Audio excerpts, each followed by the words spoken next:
mainstream technology, and I think we're moving slowly towards that with whiteboards and being able to throw things like Clicker and that up on the board and make it far more not the child sitting over there by themselves. But until our department actually recognises the validity of inclusive technology or assistive technology, whatever you want to call it, in our mainstream classrooms, we're going to be battling against that tokenism all the time. I find too that in our education system, the people in charge of the technology and IT people, they are not, they will be technology or anything like that. So I come along and I say, I want to buy this software, and they look at me blankly because they've never heard of it.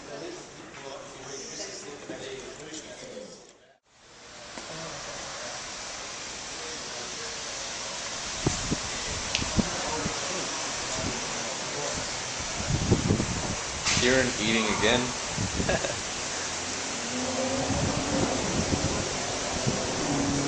That's right, I eat multiple times a day. Go through them. Things as we can from between their life and the book. And you can just see like little wheels turning in his head, right? When she said the dirt has a smell, you know, he's like, boom, I know. Because he sits outside in the driveway and plays in the dirt. So it made sense to him. And she never could have anticipated that he was going to say something about dirt, right? She never could have known that and put it on a communication device, right? But she followed his lead and had him use the open-ended message, and she was able to get to that point. So what's kind of cool about this is kids can learn how to communicate and use their AC devices during shared reading. So that means you can work on all your communication goals then, right? So just here's some sample reading goals, communication goals you can do during shared reading.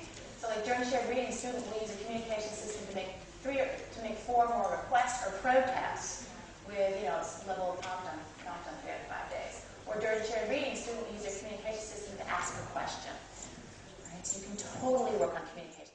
Kind of modify that, and what she did was to interview a number of different people on how many servings they had yesterday of fruits, of vegetables, etc., etc. So now she took all this data and worked with a friend to chart it and use that. But she had to ask many, many, many different things. She got really good at the language of doing that. She also got good at the social interaction of asking the same question in different ways to many different people, or asking a slightly different question.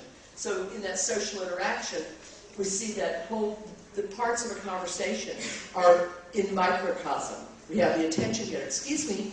We have the starter. I have a question. We have the topic maintenance.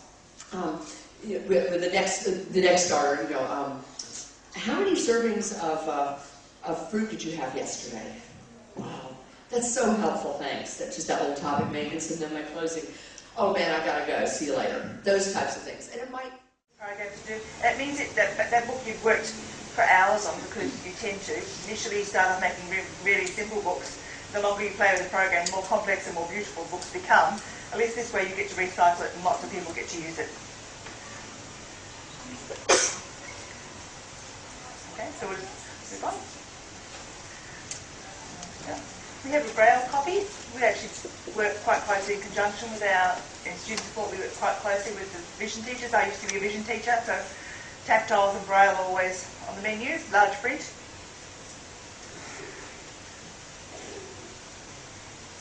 The dogs. The first lot of interactive activities we did with the students were really entry-level ones, things to engage them, to build up their confidence, and just to have a bit of a play. Here we see some young ladies just doing some colouring in. We also used it to share PowerPoints, Flickr 5 books. For every task, I could probably make a decision tree, but my goodness, it wouldn't be easy.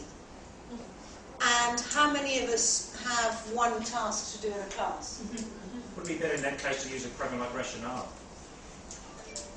It's out of my thunder. And the awful thing is, I love Rationale. It's an Australian program. And by the way, NovaMind is another Australian mind mapping tool. They crashed on my hard drive the week before I came, and I'd specially set it up. But the answer is, Rationale would be very good for doing your essay planning, because at every stage it would ask you why, what are you doing this for, you know, what's the comparison, can I make a decision? But it is very much an essay planning tool, as opposed to a project management tool in many ways. I hope you'd agree with that, Joe. I think it's I think it's great for politics, say Yes. religion, anything where If you you're have going to to make that debate. decision. But it gives that great, Socrates gives that great feedback as well. Absolutely. Some students. Movements that you're going to need on the touch. So that pincer movement, when you're reading an e-book, you can make the text bigger by doing that. There's lots of applications where you can shrink and grow things using that pinching movement. And the flicking is what you use to move between home screens or photos. Some of the e-book readers you have to flick to change pages, some of them you just tap. Depends which e-book reader you're using. What I'd like you to find is the app called dictionary.com.au. And this is on mine it's actually called Mini. I'll show you the icon you're looking for. It's that icon that you're looking for. So this is a free version of the Macquarie University. It's the basic school version. So there's lots and lots of dictionaries on iTunes again, but there's not so many Australian ones. There's an Oxford Australian dictionary that's about $35. And then there's about 6 editions of the Macquarie, starting with this free one and going through to...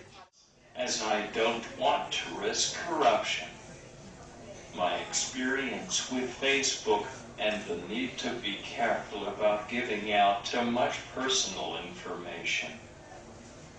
Thanks, Nick. And again, that was a really timely thing because in our school we were drafting a social network policy because we had a situation arise where all of a sudden these students wanted to communicate with teachers and carers at school, and where at a certain age level that might be appropriate, but it could equally be something that, you know, it's not appropriate, and about boundaries, professional boundaries, and just not realising, as we know in Victoria, what happened to a Twitter person inadvertently having something posted that other people could have access to. You know, generally, it's not appropriate. So having a teacher like me go, no, we come up with the school policy, and having somebody like Nick